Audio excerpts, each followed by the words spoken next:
श्रीमते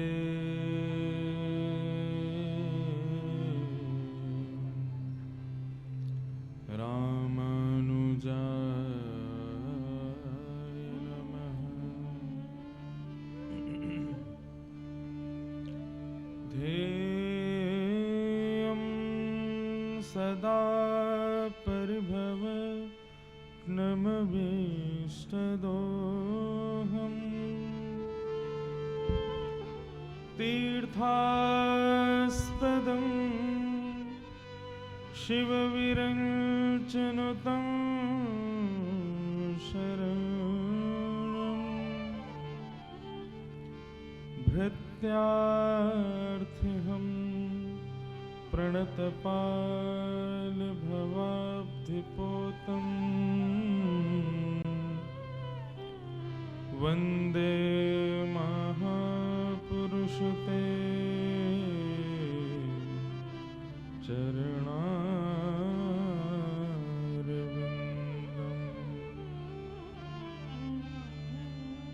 अस्ति स्वस्तरुणीकराद्रविगलत्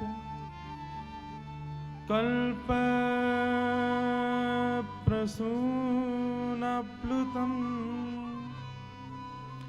वस्तु प्रस्तुतवेणुनादलहरी निर्वाण निर्व्याकुलम्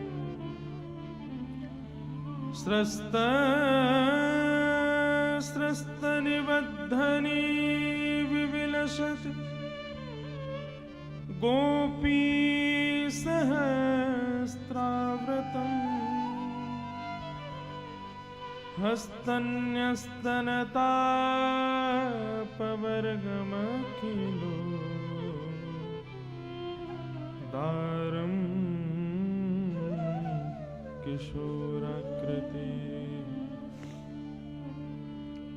कृष्णत्वदीयपदपङ्कजपञ्जरान्ते अद्यैव मे विशतु मानसे राजहंस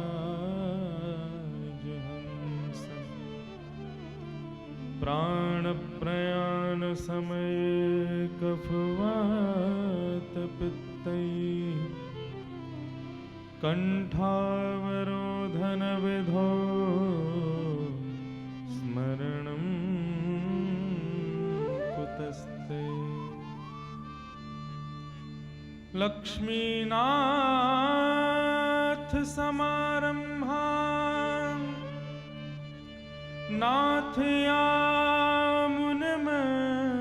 नाथयामुनमध्यमाम्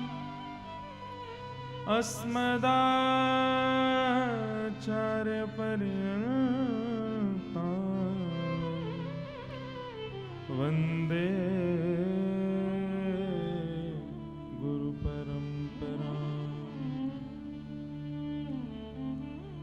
जय जय श्री राधारमण जय जय नवल किशोर जय गोपी चितचोर प्रभु जय जय माँ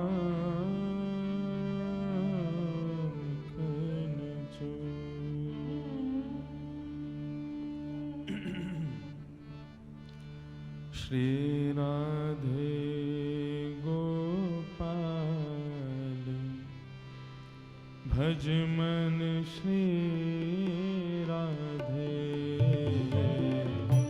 श्री राधे गोपाल भज मन श्री राधे श्री राधे भज मन श्री राधे श्री राधे गोपाल भज मन श्री राधे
राधे श्याम राधे श्री राधे श्याम राधे श्री राधे श्याम राधे बोलो श्री राधे श्याम राधे बोलो श्री राधे श्याम राधे भजो श्री राधे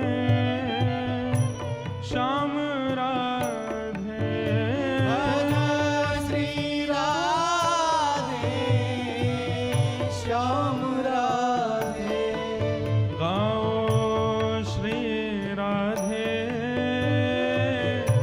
श्याम राधे श्री राधे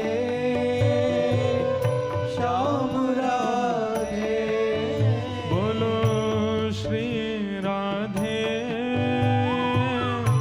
श्याम राधे श्री राधे श्याम राधे श्री राधे गोपाल भज मन श्री राधे श्री राधे गोपाल भज मन श्री राधे बोलो श्री राधे गोपाल भज मन श्री राधे श्री राधे गोपाल स्मरण करो श्री किशोरी जी का मन श्री राधे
श्री राधे श्याम राधे श्री राधे श्याम राधे श्री राधे श्याम राधे श्री राधे श्याम राधे बोलो श्री राधे गोपाल भज मन श्री राधे बोलो श्री राधे गोपाल भज मन करताल बजा के गाओ। राधे श्री राधे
गाओ श्री राधे गोपाल भज मन श्री राधे भजो श्री राधे गोपाल भज मन श्री राधे भजो श्री राधे गोपाल भज मन श्री राधे भज मन श्री राधे भज मन श्री राधे गाओ मन श्री राधे गाओ मन श्री राधे बोलो मन श्री राधे बोलो मन श्री राधे भज मन श्री राधे भज मन श्री राधे भज मन श्री राधे बोल मन श्री राधे भज मन श्री राधे भज मन श्री राधे गाओ मन श्री राधे गाओ मन श्री राधे भज मन श्री राधे भज मन श्री राधे भज मन श्री राधे भज मन श्री राधे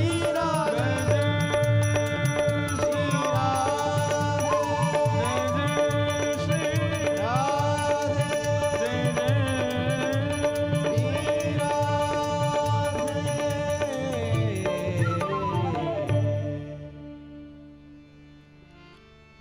बोलो श्री राधे गोपाल भज मन श्री राधे बोलो श्री राधे गोपाल भज मन श्री राधे बोलो मन श्री राधे बोलो मन श्री राधे भज मन श्री राधे भज मन श्री राधे श्री वृंदावन बिहारी लाल की जय राधा रमण लाल की जय श्री राधा वल्लभ लाल की जय श्रीमद्भागवत महापुराण की जय श्री सुखदेव जी महाराज की जय परीक्षित जी महाराज की जय श्री वृंदावन धाम की जय जगत जननी श्री गौ माता की जय जगत पावनी श्री गंगा मैया की जय श्री यमुना मैया की जय सब संतन की जय सब भक्तन की जय सब विप्रन की जय अनंत बलवंत श्री हनुमान जी महाराज की जय जय जय श्री श्री राधे जय जय श्री श्री राधे राधे जय जय श्री राधे श्री युगल जोड़ी सरकार की जय द्वारिकाधीश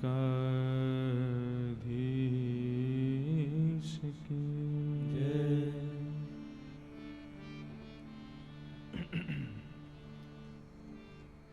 परम मंगल में परात्पर अखिलेश्वर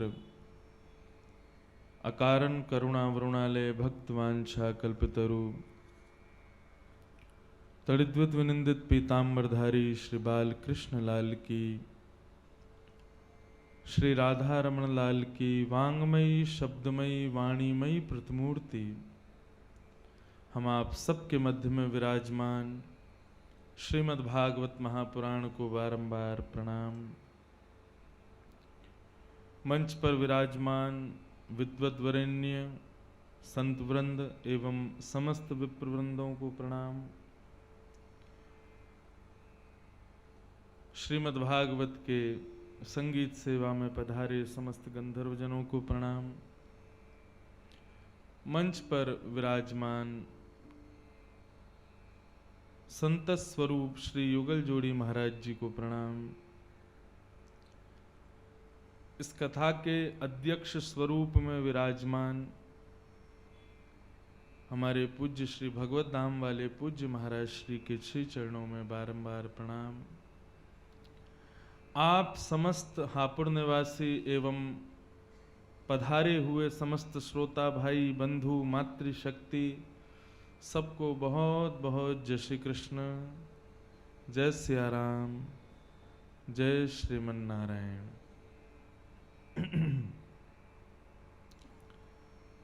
परमानंद का विषय वैदिक वाङ्मय के सर्वोच्च सद्ग्रंथ श्रीमद् भागवत के साप्ताहिक भक्ति अनुष्ठान में हम आप सब लोग अवगाहन कर रहे हैं। पूज्य श्री भगवत धाम वाले पूज्य महाराज श्री के परम आश्रय में आश्रित होकर के इस मंगल समायोजन के साक्षी बन रहे हैं। आज जिसका द्वितीय दिवस यहाँ प्रारंभ हो रहा है। कल हम लोगों ने महात्म का केवल प्रथम श्लोक ही सुना था।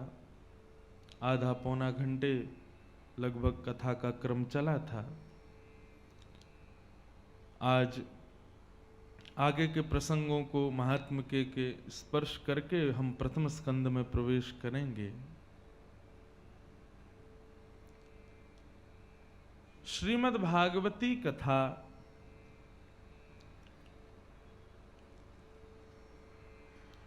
भक्ति ज्ञान वैराग्य की पुष्टि के भाव से कही गई और श्री नारद जी महाराज भक्ति ज्ञान वैराग्य तीनों के दुख के निवारण के लिए सनक सनंदन सनातन सनत कुमारों के पास जाकर के आग्रह करते हैं और तब वे भागवत को ही सर्वश्रेष्ठ यज्ञ के भाव से बता करके प्रस्तुत करते हैं। भगवान ने आकाशवाणी करके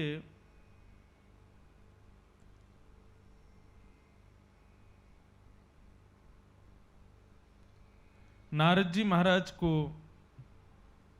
सत्कर्म करने की आज्ञा दी कि सत्कर्म कीजिए तब भक्ति ज्ञान वैराग्य तीनों का शोक दूर होगा, शोक निवृत्त होगा। नारद जी महाराज मन में विचार करने लगे तो फिर सत्कर्म कहते किसको हैं? सत्कर्म है क्या? दुनिया में तो बहुत प्रकार के सत्कर्म हैं। भूखों को भोजन कराना, दीनों को उनके जरूरतमंद वस्तुएं देना, अबोध को ज्ञान देना, आदि आदि सत्कर्म के बहुत स्वरूप हैं। असहाय लोगों की सहायता करना। लेकिन ठाकुर जी किस सत्कर्म के लिए आज्ञा कर रहे हैं? मैं कौन सा सत्कर्म करूं? तब श्री नारद जी महाराज सत्कर्म की जानकारी करने के लिए बद्रीनाथ जाते हैं और श्री बद्रीनाथ धाम में सनक सनंदन सनातन सनत कुमार 5 प्रकार के सत्कर्म बताते हैं। बहुत ध्यान से सुनिएगा। सनत कुमार कहते हैं, हे श्री नारद जी, द्रव्य यज्ञस्तपो यज्ञ योग यज्ञस्तथा परे स्वाध्याय ज्ञान यज्ञश्च ते तु कर्म विसूचका सत्कर्म सूचको नूनम ज्ञान यज्ञ स्मृतो बुधैः श्रीमद् भागवतालाप सतो गीत सुखादिभिः। बहुत ध्यान से सुनिए। 5 प्रकार के सत्कर्म। द्रव्य यज्ञ, तपो यज्ञ, योग यज्ञ तथा परे स्वाध्याय ज्ञान यज्ञश्च। सबसे पहला सत्कर्म बताया तप यज्ञ, द्रव्य यज्ञ। आप मंदिर जाते हैं, ठाकुर जी के लिए जो जो सामग्री लेकर के जाते हैं उनको निवेदित करते हैं, वो प्रथम सत्कर्म के स्वरूप में प्रथम यज्ञ माना जाता है। ठाकुर जी को पुष्प देना, तुलसी अर्चन करना, आदि आदि वस्तुएं प्रदान करना, ये द्रव्य यज्ञ है। और आप कोई वस्तु नहीं ले गए तो फिर वहां पर धन का दान करके आ गए, तो ये प्रथम सत्कर्म बताया गया। सत्कर्म का इससे श्रेष्ठ उपाय बताया तप यज्ञ। मंदिर में जाकर के दान पुण्य करना, वस्तुएं प्रदान करना, ये प्रथम सत्कर्म है। दूसरा सत्कर्म बताया तप यज्ञ। तप यज्ञ का मतलब अपने शरीर को थोड़ी अव्यवस्थाएं देकर के भगवत भजन करवाना। जैसे कि श्री गोवर्धन की परिक्रमा करना, वो कोई व्यवस्थित तो होता नहीं है। हमारे शरीर को उसमें कोई बहुत आनंद आता हो ऐसा तो नहीं। हाँ, आनंद आता है। कितनी देर आता है? 15-16 किलोमीटर तक तो आनंद आता है, लेकिन जैसे ही 17-18 किलोमीटर प्रारंभ होते हैं तो फिर यूं लगती है, हे गोवर्धननाथ कृपा करो, कैसे भी करके ये परिक्रमा पूरी करवाओ। उस समय सबसे सुखी लोग लगते हैं जो रिक्शे पे जा रहे होते हैं। उनको देख के मन करता है कि कितने सुखी हैं बेचारे, रिक्शा में घूम रहे हैं। हम 18 किलोमीटर से पैदल चल रहे हैं, कब पहुंचेंगे, कब पूरी होगी। तो इस प्रकार थोड़ी अव्यवस्थाओं में शरीर को ले जाकर के भगवत सन्निधि प्राप्त करना, इसको तप यज्ञ कहते हैं। गिरिराज जी की परिक्रमा करना एक प्रकार की तपस्या है। और एक बात कहें, कथा सुनना भी तपस्या है। एक आसन में बैठो, कुछ खाना नहीं है, कुछ पीना नहीं है। और सबसे बड़ी तपस्या, यहां बैठना तपस्या नहीं है, शांत रहना तपस्या है। भगवान गीता में अर्जुन से कहते हैं, संसार में 2 सबसे कठिन काम है अर्जुन। पहला स्वाध्याय करना, स्वाध्याय मतलब बिना गुरु के स्वयं पढ़ना। और दूसरा सबसे कठिन काम है शांत रह करके किसी और को बहुत देर तक सुनना। ये दोनों ही मुश्किल हैं इंसानों के लिए। और यदि इंसान इस क्रिया को करे तो उसको तपस्वी ही समझना। पहली क्रिया बिना गुरु के पढ़ लेवे, और दूसरी क्रिया बहुत देर शांत रह करके किसी और को सुन लेवे, समझना वो तपस्वी है। भले 2.5-3 घंटे 4 घंटे के लिए हम लोग शांत होते हैं, बोलते नहीं हैं, एक आसन में बैठ करके श्रवण करते हैं, ये तप यज्ञ है।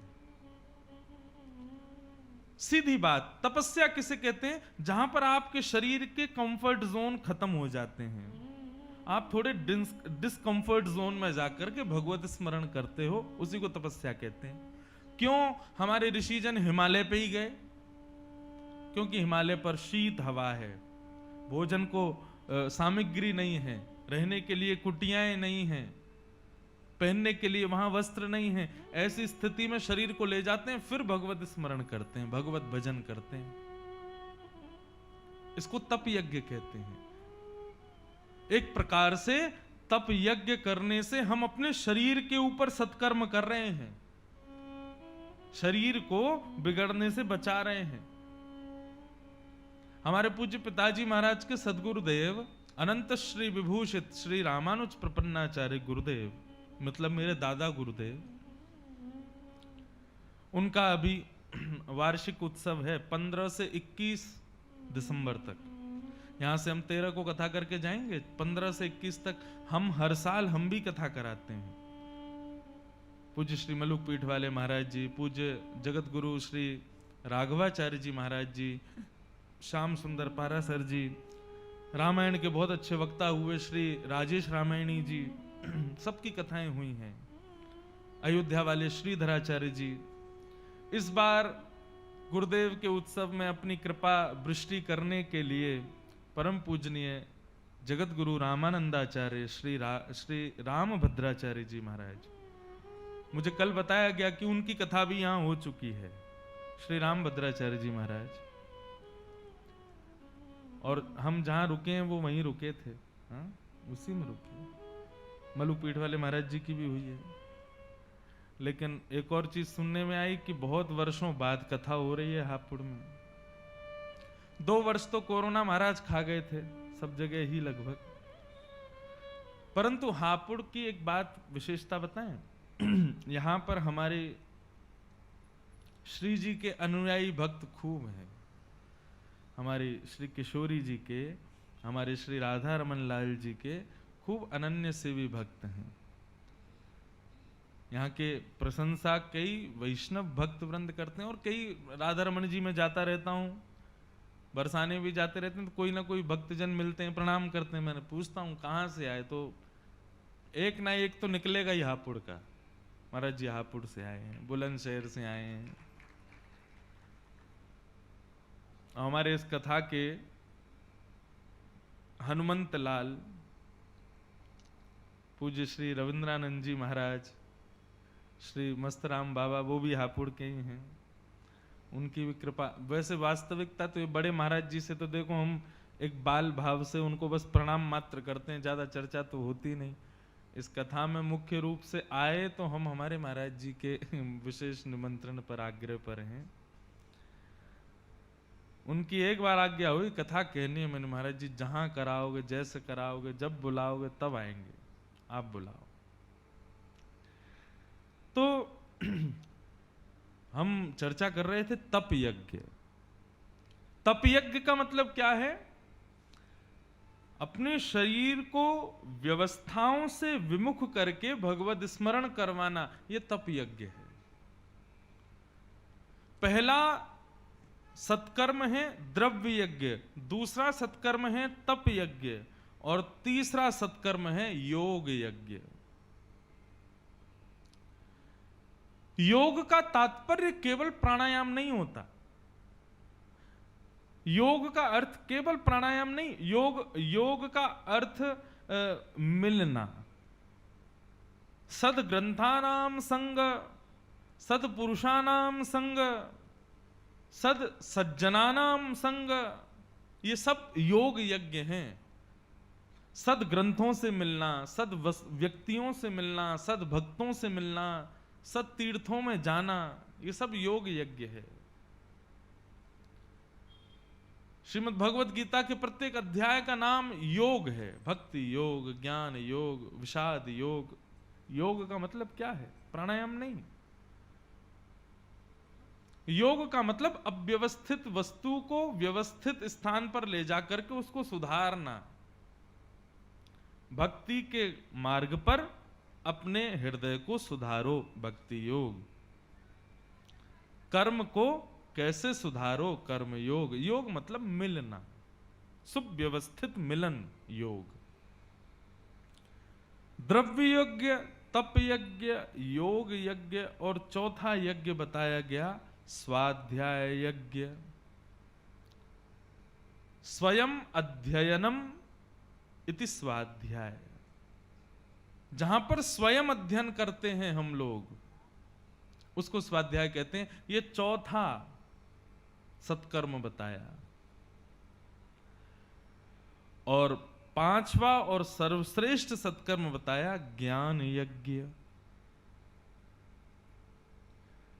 5 प्रकार के सत्कर्म बताते हुए सनत कुमार कहते हैं, नारद जी ये 5 सत्कर्म हैं, अब बताइए आपको कौन सा करना। बोले भगवान ने तो केवल इतना कहा है सत्कर्म करो, इनमें सर्वश्रेष्ठ कौन सा है? बोले ज्ञान यज्ञ। अब ज्ञान यज्ञ भी बहुत प्रकार के हैं। गीता के प्रवचन हो रहे हैं, वो भी ज्ञान यज्ञ है। रामायण का प्रवचन हो रहा है, वो भी ज्ञान यज्ञ है। उपनिषदों के प्रवचन हो रहे हैं, वो भी ज्ञान यज्ञ है। महाभारत की कथा, वो भी ज्ञान यज्ञ है। तो ज्ञान यज्ञों में भी सर्वोपरि कौन सा है, वो बताइए। तब सनत कुमार कहते हैं कि सत्कर्म सूचको नूनम ज्ञान यज्ञ स्मृतो बुधैः श्रीमद् भागवतालाप सतु गीत सुखादिभिः।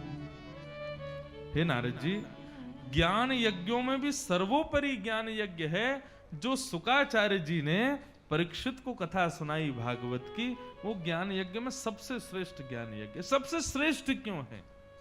ऐसा नहीं इसका मतलब कि आप रामायण को इनसे कम समझो, महाभारत को कम समझो, गीता को कम समझो। नहीं, सर्वोपरि मतलब सारम सारम समुद्वितम।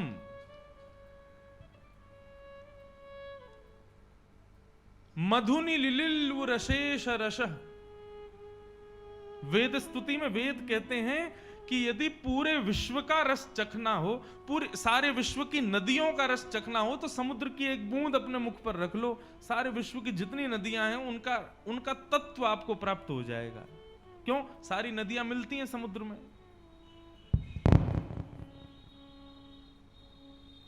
ठीक वैसे ही कहते हैं, पूरे विश्व का रस यदि चखना है तो शहद को चाट लो। क्यों? क्योंकि मधु बनाने वाली जो मधुमक्खी होती है ना, वो कीचड़ से भी रस ले जाती है, गंदगी से भी रस ले जाती है, पुष्पों से भी रस लेती है, धूल मिट्टी से भी रस लेती है, घर के कोनों से भी रस ले जाती है, हर स्थान से रस लेके जाती है वो। इसलिए मधु का चखना मतलब पूरे विश्व को चखना। ठीक वैसे ही जैसे समुद्र चखने से सारी नदियों का रस आ गया, मधु चखने से सारे विश्व का रस आ गया, ऐसे समस्त ज्ञान युक्त ग्रंथों को यदि चखना हो तो श्रीमद् भागवत की शरण में जाओ। सबका सार एक में विद्यमान है। नारद जी महाराज हंसने लगे। नारद जी कहने लगे, आप कह रहे हैं कि मैं भागवत की कथा सुनाऊं तब ज्ञान वैराग्य पुष्ट होंगे? बोले जी। बोले महाराज, ये भागवत जो है ना, ये ऋग्वेद, यजुर्वेद, सामवेद, अथर्ववेद इनसे प्रकट हुई है, चतुर्वेदों से इसका प्रादुर्भाव हुआ है, और मैंने भक्ति ज्ञान वैराग्य को चारों वेद सुना दिए।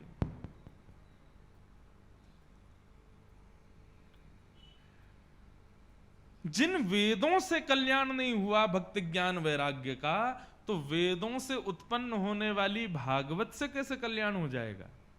बहुत ध्यानपूर्वक सुनिएगा, बहुत बहुत गंभीर और बहुत विशेष प्रसंग है, भागवत का परिचय है ये। नारद जी महाराज बोले, मैंने तो भक्ति ज्ञान वैराग्य को चारों वेद सुना दिए, और आप कह रहे हो भागवत सुनाओ, जबकि भागवत वेदों का अर्थ है। वेद ही कुछ नहीं कर पाए तो भागवत कैसे कर देगी?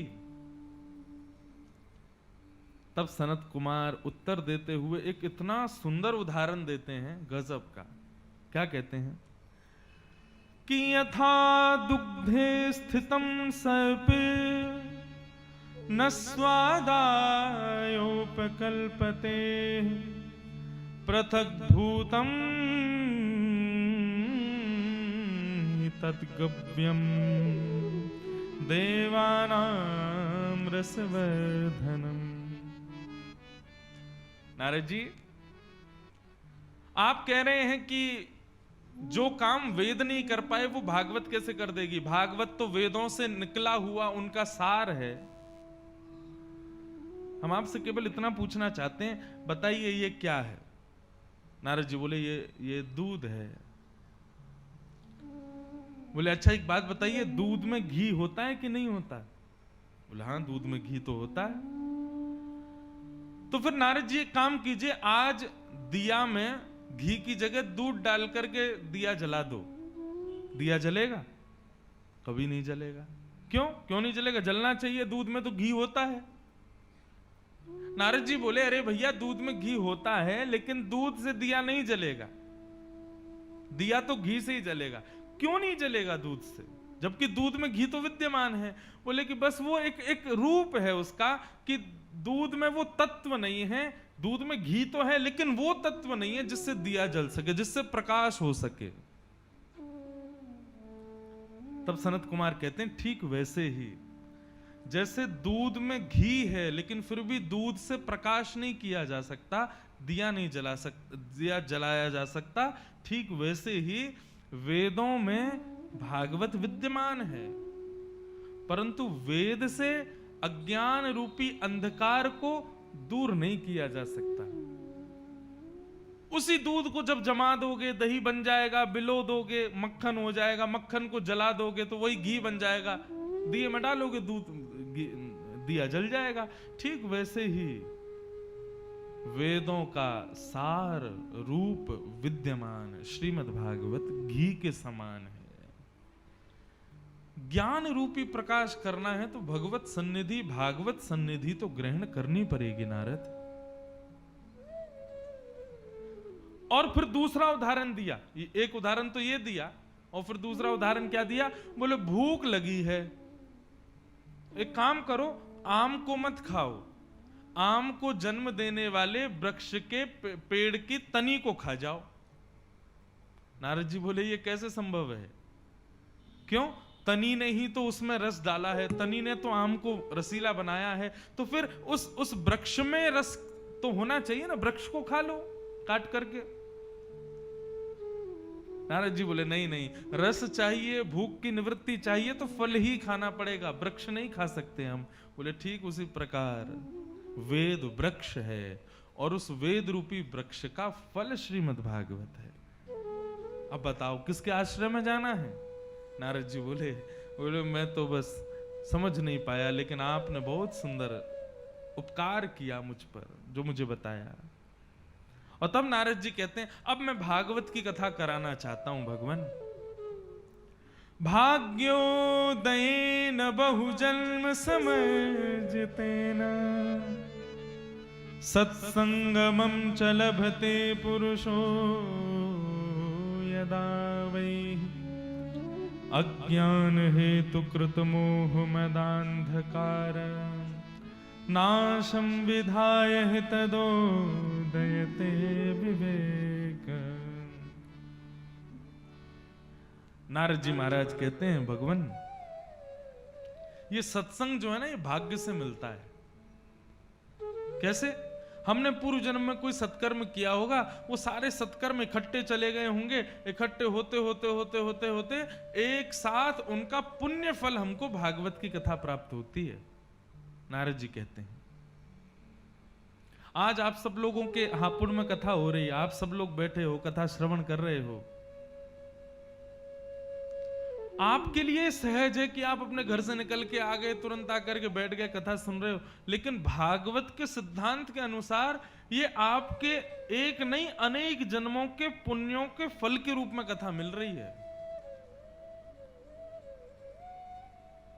मैं यहां बैठ करके कह रहा हूं, आप सुन रहे हो, महाराज जी करा रहे हैं, ये सब हमारे ना जाने कितने कृत्यों का फल हमको एक साथ मिल रहा है कि कथा हम लोग श्रवण कर रहे हैं।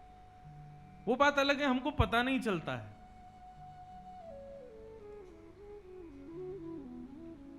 परंतु इसमें हमारे सौभाग्य की सराहना है कि हमको आज भागवत की कथा श्रवण को प्राप्त हो रही है। देवताओं को दो चीज दुर्लभ हैं जो मानवों को प्राप्त हो रखी है।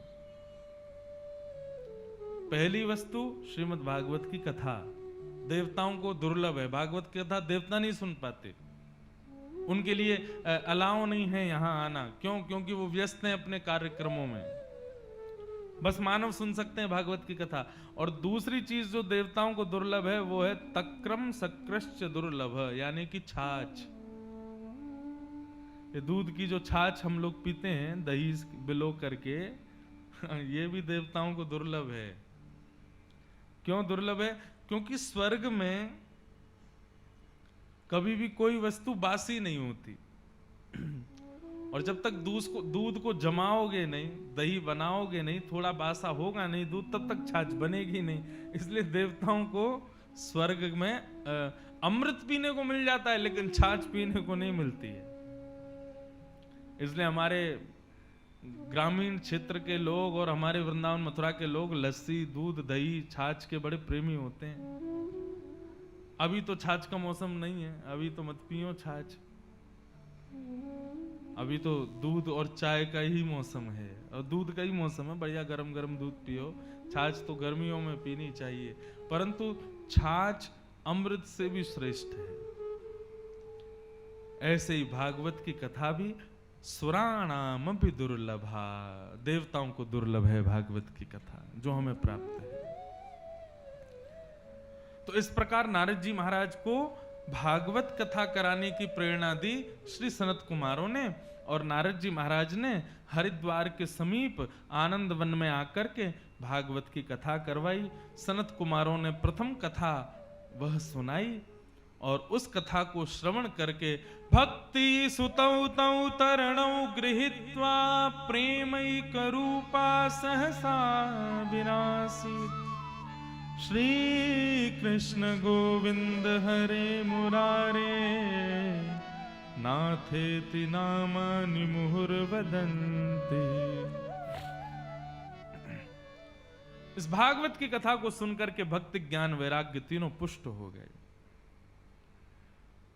बंधु, जितनी देर आप कथा में बैठे रहते हैं ना, आपके भीतर विद्यमान भक्ति, आपके भीतर विद्यमान ज्ञान, आपके भीतर जो थोड़ा बहुत भी वैराग्य है, आप अनुभव करोगे कि 7 दिन में धीरे धीरे धीरे धीरे वो तंदुरुस्त होते चले जाएंगे। भक्ति भी, ज्ञान भी और वैराग्य भी। लेकिन कथा पूर्ण होते ही तीनों फिर शिथिल होके गिर जाते हैं। इसलिए हमारे यहां आज्ञा की गई, भैया जीवन पर्यंत कथा का आश्रय लो, सत्संग का आश्रय लो, क्योंकि इसके आश्रय में रहने से हमारे हृदय के भक्ति ज्ञान वैराग्य फिर शिथिल नहीं होंगे। कई जगह तो ऐसा होता है, इतना वैराग्य आ जाता है लोगों को, वो कथा सुनते हैं तो कथा सुनते सुनते उनकी इच्छा होती है कि बस अब हो गया जीवन, बेटी घर संभालो, बेटा सब व्यापार संभालो, हम तो जा रहे हैं वृंदावन, वहीं रहेंगे, वहीं पे भजन करेंगे, और अब संसार में कुछ नहीं रखा। ऐसा त्याग आ जाता है लोगों में कथा सुन के।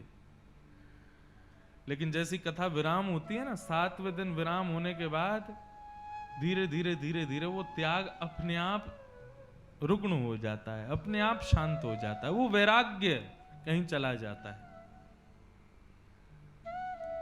देखो बंधु, बहुत ध्यान से सुनना, ज्ञान और वैराग्य किसे कहते हैं? अभी मैं यहां पे एक मंच पे एक माइक लगा दूं, आपसे कहूं आगे बताओ ज्ञान और वैराग्य किसे कहते हैं, तो अधिकतर लोग एक ही बात कहेंगे, ज्ञान का मतलब बहुत ग्रंथों का अवलोकन करना, बहुत ज्यादा जानकारी होना, उसको ज्ञान कहेंगे। और वैराग्य किसको कहोगे आप? पत्नी छोड़ो, बच्चे छोड़ो, घर परिवार छोड़ो, सबको छोड़ करके चले जाओ वन में, वो वैराग्य है। परंतु वास्तविकता क्या है? ज्ञान किसे कहते हैं और वैराग्य किसे कहते हैं? पोथी पढ़ पढ़ जग मुआ, पंडित भया न कोय, ढाई आखर प्रेम का, पढ़े सो पंडित होए। बहुत ज्यादा ग्रंथों का अवलोकन, पुराणों का अवलोकन ज्ञानी तो बना देता है, लेकिन बहुत ज्यादा पुराण और साहित्यों का अवलोकन करने से एक सूक्ष्म कलिकाल हमारी बुद्धि में आ जाता है, और वो आता है अभिमान के रूप में। हम जब बहुत पढ़ लिख लेते हैं ना, तो एक अभिमान आ जाता है कि हमसे ज्यादा किसी को पता ही नहीं है। और यदि आपके भीतर अभिमान है, तो आपके भीतर जितना ज्ञान धरा है सब बेकार है, व्यर्थ है। ज्ञान की चर्चा कर रहे हैं तो आइए एक महाज्ञानी का नाम बताता हूं आपको, सब जानते हैं उसको, दशानन रावण।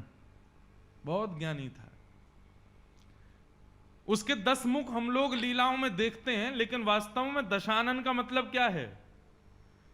10 मस्तिष्क, यानी कि हमारे पास एक ही बुद्धि है, उसके पास 10 बुद्धि थी।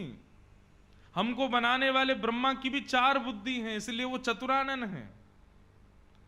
शंकर जी पंचानन हैं, 5 मुख हैं, लेकिन हम लोग 1 मुख हैं। और दशानन 10 मुख वाला। 10 मुख वाला मतलब 10 बुद्धियों का ज्ञान था उसके पास। ज्ञान की पराकाष्ठा था रावण। ब्राह्मण कुल में जन्म हुआ, त्रिपुंड नित्य लगाता था, शंकर जी पर नित्य अभिषेक करने जाता था। ज्ञान की कोई पराकाष्ठा नहीं थी उसकी।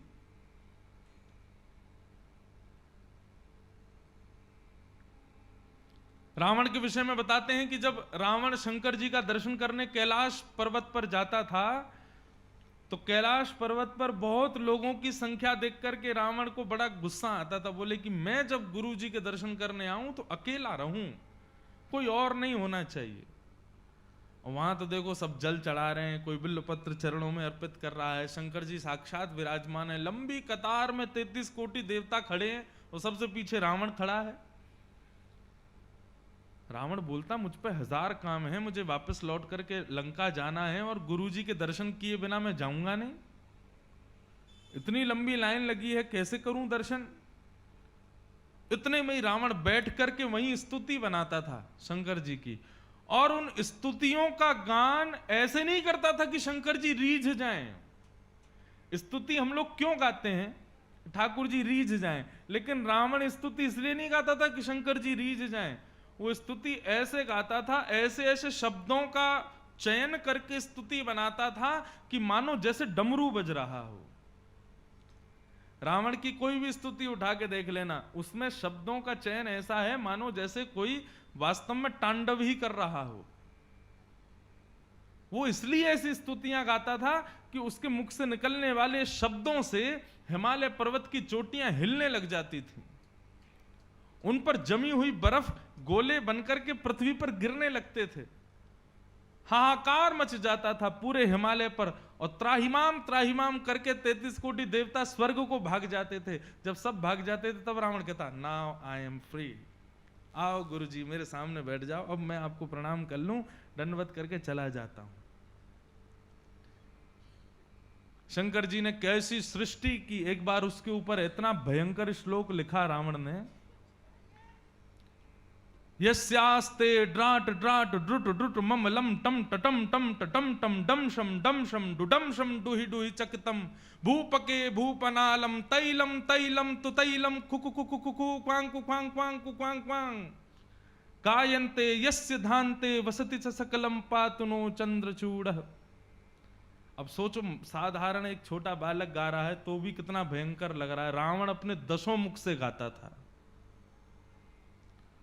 त्राहिमाम त्राहिमाम करके सारे देवता भाग जाते, शंकर जी का ध्यान खुल जाता, भैया क्या हो रहा है, ये पर्वत क्यों हिल रहे हैं, ये आकाश से बर्फ क्यों गिर रही है, ये क्या हो रहा है, सूर्य चंद्र आकाश से गायब हो जाते थे। तब उनको पता चलता, बोले आपका चेला रावण आया है। तब रावण के पास जाकर के भगवान शिव कहते, तुम मत आया करो, हम ही आ जाया करेंगे लंका तुमको दर्शन देने, तुम यहां मत आया करो, क्योंकि तुम एक बार आते हो और साल भर की मरम्मत करवानी पड़ती है, चारों तरफ पूरा तहस नहस करके चले जाते हो। इस प्रकार का भाव। तो ज्ञान में कोई कमी नहीं थी उसके, परम ज्ञानी था, महाज्ञानी था। परंतु ऐसे ज्ञान का क्या, शास्त्र आज्ञा करते हैं, शरीरम स्वरूपम तथा वा कलत्वम रथश्चारु रुचिरम धनम मेरु तुल्यम मनश्रेण लग्नम कृष्ण चरणार विंदम ततः किम ततः किम ततः किम ततः किम। सुंदर शरीर दिया ठाकुर जी ने, सुंदर यौवन दिया, सुंदर बुद्धि दी, सब कुछ दिया, लेकिन मनश्रेण लग्नम कृष्ण चरणार विंदम, मन यदि कृष्ण चरणार विंदों में नहीं लगा है, राम चरणार विंदों में नहीं लगा है, ततः किम, उसका क्या अभिप्राय। आई विराज, बोलो वृंदावन बिहारी लाल की।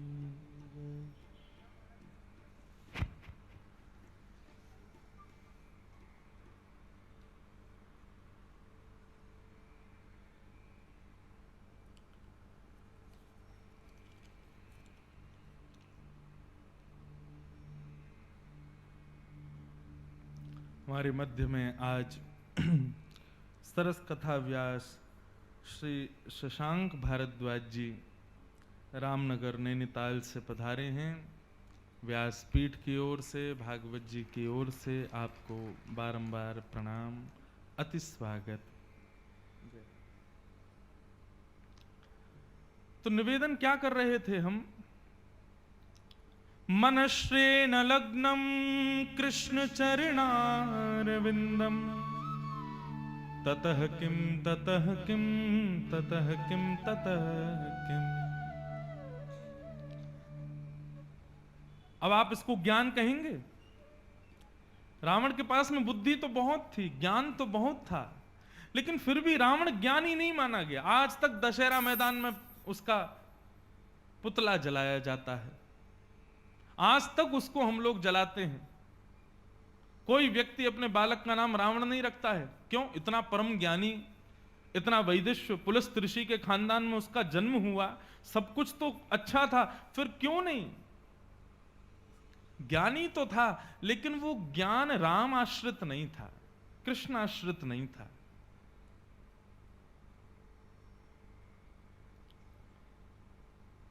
तो इसे आप ज्ञान नहीं कह सकते। इसे ज्ञान नहीं कहेंगे कि भाई बहुत ज्यादा पढ़े लिखे होना, बहुत ज्यादा नॉलेज होना, बहुत अर्जित कर लेना ही ज्ञान है, नहीं।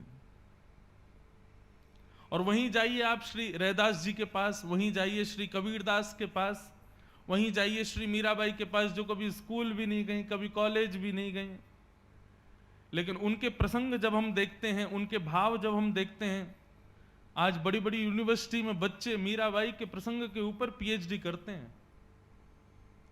क्यों? परम ज्ञानी तो नहीं थी मीराबाई, भक्ति युक्त ज्ञान था उनका, वही ज्ञान सर्वोपरि। और एक बात स्पष्ट कहूं, ज्ञान कहते किसे हैं? विवेक को ज्ञान कहते हैं, विवेकी होना। हमारी वृंदावन की रस परंपरा का निर्वहन करने वाले, हमारी वृंदावन की रस परंपरा का उजागर करने वाले एक महान संत हुए, आपने नाम सुना होगा, श्री हरिराम व्यास जी। परम ज्ञानी थे, और ऐसा ज्ञान था कि श्री हरिराम व्यास जी घूम घूम करके विद्वानों को ढूंढते थे और उन विद्वानों को सामने बैठा करके उनके साथ शास्त्रार्थ करते थे और सबको हरा देते थे, चाहे कोई आ जाओ, इतने बड़े ज्ञानी थे। पूरे भारत के विद्वानों को तो उन्होंने हरा ही दिया था, बचा था केवल काशी, वाराणसी, विद्वानों की भूमि। पूरे भारत के विद्वानों को हरा करके हरिराम व्यास जी जब काशी गए ना, तो ब्राह्मण थरथर कांपने लगे काशी के, कि हरिराम व्यास जी आ रहे हैं और आकर के हमको हरा देंगे और काशी का पूरा नाम मिट्टी में मिला देंगे। ओरछा के थे हरिराम व्यास जी, झांसी के पास ओरछा, राम राजा सरकार का बहुत सुंदर मंदिर है वहां। तो श्री हरिराम व्यास जी जब काशी पहुंचे तो सारे ब्राह्मणों ने जाकर के शिव महिम्न स्तोत्र का गान किया, काशी विश्वनाथ से प्रार्थना की, बोले विश्वनाथ रक्षा करो हमारी, हम जानते हैं हम इनको हरा नहीं पाएंगे, लेकिन काशी का नाम बचना चाहिए। तब एक ब्राह्मण का रूप धारण करके स्वयं शिव गए और शंकर जी ने जाकर के हरिराम व्यास जी से केवल ये कहा, देखो प्रभु मैं कोई शास्त्रार्थ करने नहीं आया, परंतु आप बहुत बड़े विद्वान हो तो आपसे एक प्रश्न पूछने आया हूं। हरिराम व्यास जी बोले पूछो क्या चाहते हो। तो शंकर जी ने प्रश्न किया, बोले भगवान बस इतना बताइए, ज्ञानी किसे कहते हैं? हरिराम व्यास जी बोले जो विवेकी है वही ज्ञानी है। और फिर शंकर जी ने दूसरा प्रश्न किया, अच्छा विवेकी किसे कहते हैं, विवेक का मतलब क्या होता है? तो हरिराम व्यास जी बोले जिसको सद असद का ज्ञान हो, क्या सही है क्या गलत है, मुझे क्या निर्णय लेना चाहिए क्या नहीं करना चाहिए, इन सब विषयों की जो जानकारी रखता हो वो विवेकी है। शंकर जी हाथ जोड़ के बोले तो मैं बस ये पूछना चाहता हूं, आप ज्ञानी तो हो लेकिन आप विवेकी हो? आप विद्वान इसलिए बने हो, आप गुरुजनों के चरणों में बैठकर के प्रकांड इसलिए बने हो ताकि आप विद्वानों को हरा सको? आपने ज्ञान केवल विद्वानों को हराने के लिए ही सीखा है, इस ज्ञान का कोई और औचित्य नहीं है। जैसे ये बात सुनी हरिराम व्यास जी चरणों में गिर गए, बोले आप कौन हो, अपना रूप दिखाओ। इतने में ही पंचवक्रम त्रिनेत्रम भगवान शिव प्रकट हो गए और प्रकट होकर के कहा, हे व्यास जी तुम साधारण नहीं हो, तुम तो हमारे श्री वृंदावन बिहारी लाल की सखी हो विशाखा, जाइए जाकर के वृंदावन में रहिए। उस क्षण श्री हरिराम व्यास जी सबको छोड़ करके श्रीधाम वृंदावन पधारे। तो बंधुओं ज्ञान का स्वरूप क्या है?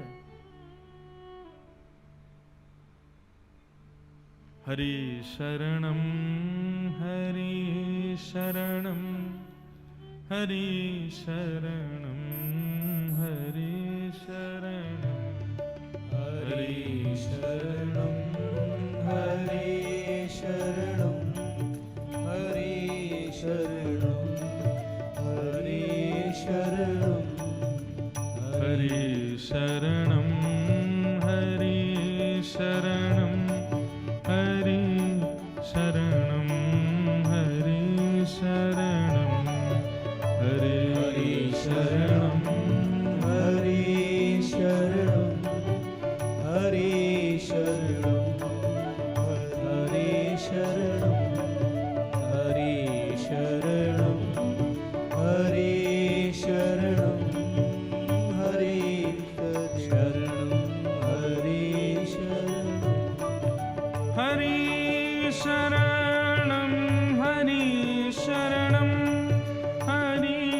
शरणं हरि शरणं हरि शरणं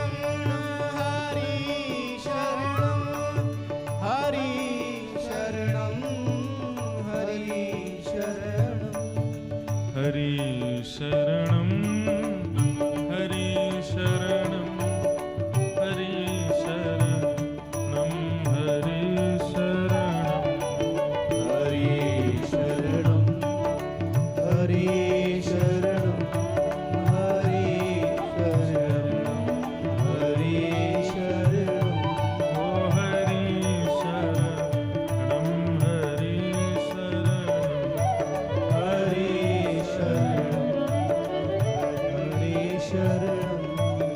हरि शरणं हरि शरणं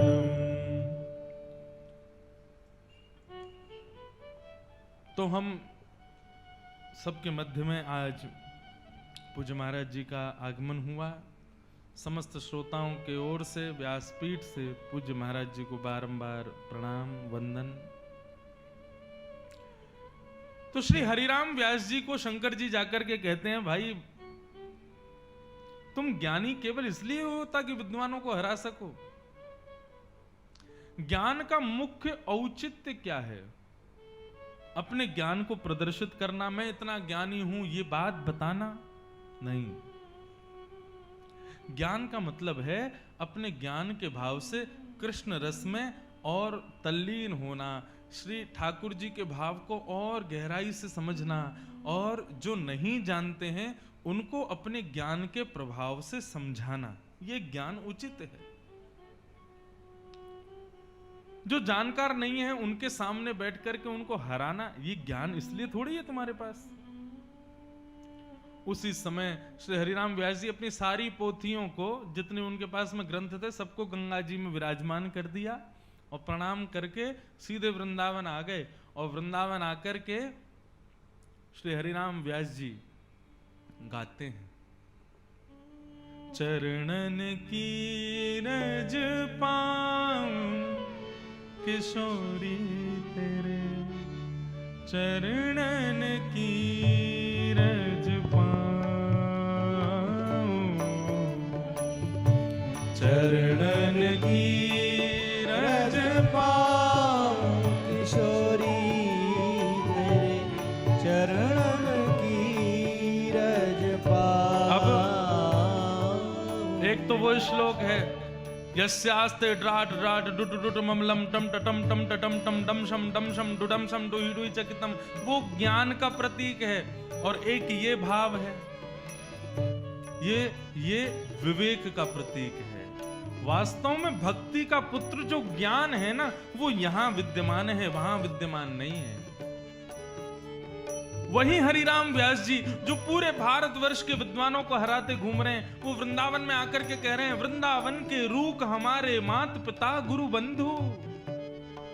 मेरा परिवार कौन है? बोले वृंदावन की लता गुल्म पत्र, यही मेरा परिवार है।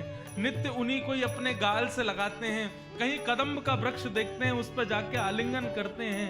इस प्रकार से वृंदावन में भावावेश में विचरण कर रहे हैं। ये विवेक है और यही मूल ज्ञान है। चरणन की रज पाऊं किशोरी तेरे, चरणन की रज पाऊं। गाइए, चरणन की रज पाऊं किशोरी तेरे, चरणन की रज पाऊं। जारज को ब्रह्मादिक तरसत, जारज को ब्रह्मादिक तरसत, जारज को ब्रह्मादिक तरसत, जारज को ब्रह्मादिक तरसत, सूरज शील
देखत रहूं तो मैं जन्म सफल कर मानूं।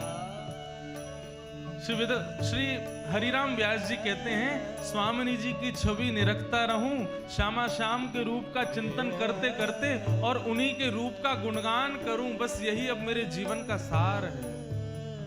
व्यास स्वामिनी की छवि निरखूं, व्यास स्वामिनी की छवि निरखत, विमल विमल यश गाऊं, किशोरी तेरे चरणन की रज पाऊं,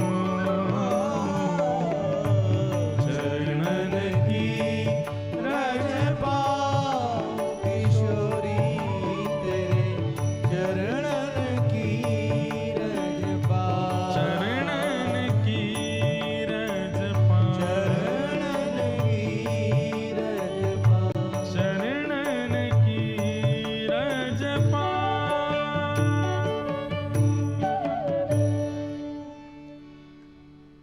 ये विवेक है।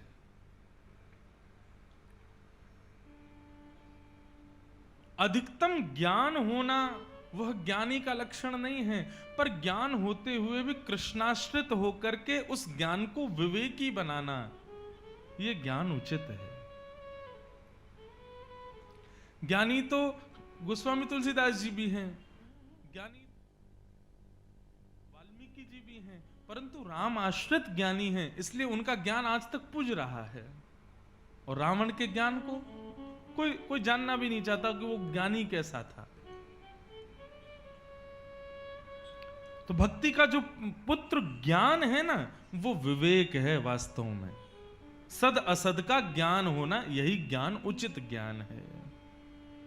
अब आती है दूसरे पुत्र की बात। भक्ति के दूसरे पुत्र का नाम क्या है? वैराग्य।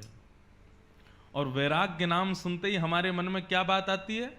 सबका त्यागना, सबको त्यागना ही वैराग्य है। वास्तव में बंधुओं, सबका त्याग करना वैराग्य नहीं है। त्यागी दो प्रकार के, एक जो वस्तु का त्याग कर दे और कभी उस वस्तु की तरफ ना जावे, एक त्यागी तो ये है। और दूसरा त्यागी कौन? वस्तु के संग रहता है लेकिन कभी उस वस्तु की तरफ आसक्त नहीं होता। कौन सा त्यागी श्रेष्ठ है बताओ? जो वस्तु को त्याग करके चला जाए वो त्यागी, या वस्तु के समीप रह करके भी उसमें आसक्त ना होने वाला वो त्यागी? वस्तु के समीप रह करके भी उसमें आसक्त ना होने वाला त्यागी